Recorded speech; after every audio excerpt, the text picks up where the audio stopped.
Shonan Kuntabai, Deus bendicionar vosso tour. Agora nós está aqui na 10 horas da noite. Ainda não está na casa de Deus, pastor John junto conosco. Para sobra, nós está bendicionar vosso tour. Para sobra, o lugar aqui amanhã, também está o lugar que também vira e vai, não somente de decisão, pero o lugar caminha Espírito Santo também bem riba vosso tour. Amanhã está o primeiro dia de luna cheia. Segundo a palavra de Deus, o dia aí nós temos que ter, diga assim, convocação santa. E nós a convocação santa acaba em ter esse aqui para o povo não olvidar. Amanhã, bem com o coração abrir, com o coração claro, para o Espírito Santo por drentar de vida de nanto. Assim, amém. Senhor, amém. Não larga nada estropado. Se você põe prioridade, seguramente você vai realizar com prioridade mistério a Deus. E amanhã, especialmente no borde de manhã, nós vai realizar oração aqui para bendicionar vocês.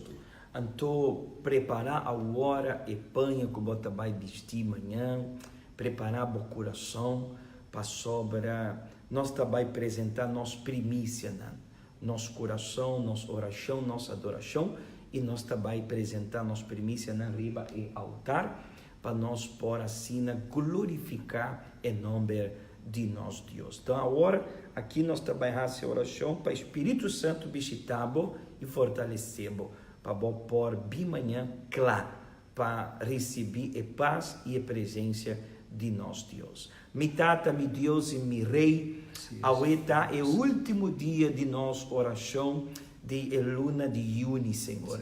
Para sobre inteira luna aqui, e altar, mi tata, está testigo de nossa oração diante de ti. Para sobre nós a busca, inteira luna aqui, mi Senhor, e contesta. Nós a busca e bendição para o povo. E o Senhor sempre a dar-nos força para nós por gritar e bisar, mi tá forte, mi tá poderoso. Então, amanhã, mi tata, o Senhor vai ceiar-nos com a presença do Espírito Santo de nossa vida.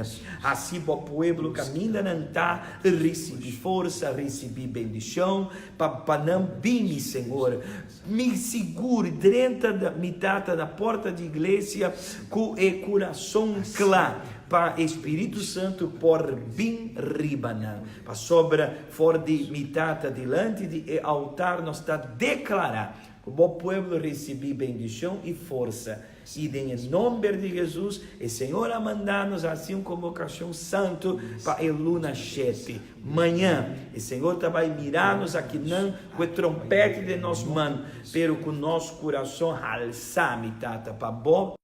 Cai a indústria para riba, número 32. Boa noite, Deus bendicionar vosso tour em nome de Jesus. Até amanhã.